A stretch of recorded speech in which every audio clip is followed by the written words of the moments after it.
সালাম তোমার জন্য মুঠে মুঠে লাল সালাম লাল সালাম লাল সালাম লাভ জিন্দাবাদ জিন্দাবাদ জিন্দাবাদ শহীদ হকাল আমার হোক অমর হোক অমর হোক শহীদ হকাল আমার হোক অমর হোক অমর হোক ইনকলাব জিন্দাবাদ সমস্যা সমাধান কৰিব লাগিব লাগিব এই সংগ্ৰাম চলিছে চলিছে সংগ্ৰাম চলিছে চলিছে চলিব জিন্দাবাদ জিন্দাবাদ জিন্দাবাদ জিন্দাবাদ জিন্দাবাদ জিন্দাবাদ জিন্দাবাদ হয় এইদৰে ইনকলাব জিন্দাবাদ জিন্দাবাদ জিন্দাবাদ মুখ্য সংগ্ৰামী জিন্দাবাদ জিন্দাবাদ জিন্দাবাদ ছাত্ৰ ঐক্যবদ্ধ সংগ্ৰাম জিন্দাবাদ জিন্দাবাদ জিন্দাবাদ শিক্ষাৰ অধিকাৰ আমাক লাগিবই লাগিবই লাগিবই শিক্ষাৰ অধিকাৰ আমাক লাগিবই লাগিবই লাগিবই স্থাপনৰ অধিকাৰ আমাক সমস্যা সমাধান কৰিব লাগিব লাগিবই এই সংগ্ৰাম চলিছে চলিছে চলিব সংগ্ৰাম চলিছে চলিছে চলিব জিন্দাবাদ জিন্দাবাদ জিন্দাবাদ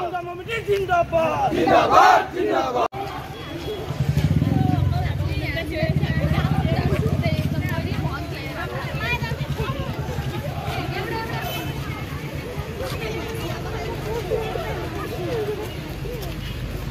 ছাত্ৰ মুক্তি সংগ্ৰাম সমিতি 13 সংখ্যক প্ৰতিষ্ঠা দিৱসৰ লগত সংগতি ৰাখি আজি আমি এক প্ৰতিবাদী শোভাযাত্ৰা কাৰ্যসূচী ৰূপায়ণ কৰিছোঁ।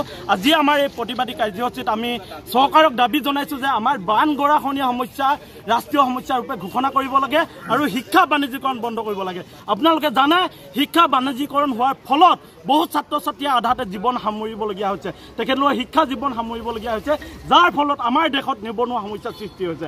গতিকে আমি চৰকাৰক দাবী জনাইছোঁ যে শিক্ষা প্ৰাথমিক পৰ্যায়ৰ পৰা উচ্চ পৰ্যায়লৈ বিনামূলীয়া হ'ব লাগিব। লগতে আপোনালোকে জানে আমাৰ ধেমাজি জিলাখনত যথেষ্ট বান গৰাখহনীয়া সমস্যা আছে।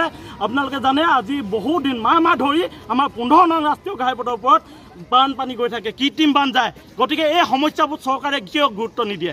কেৱল ফিজুছ হাজৰিকা ডাঙৰীয়া, জলসম্পদ মন্ত্ৰী ফিজুছ হাজৰিকা ডাঙৰীয়াই এখন চেল্ফি লৈ মথাউৰিৰ ওপৰত চেল্ফি উঠি কেৱল ফেচবুকত দিয়ে, কিন্তু সমস্যা স্থায়ী সমাধানৰ কাৰণে তেখেতে কোনো ব্যৱস্থা নকৰে।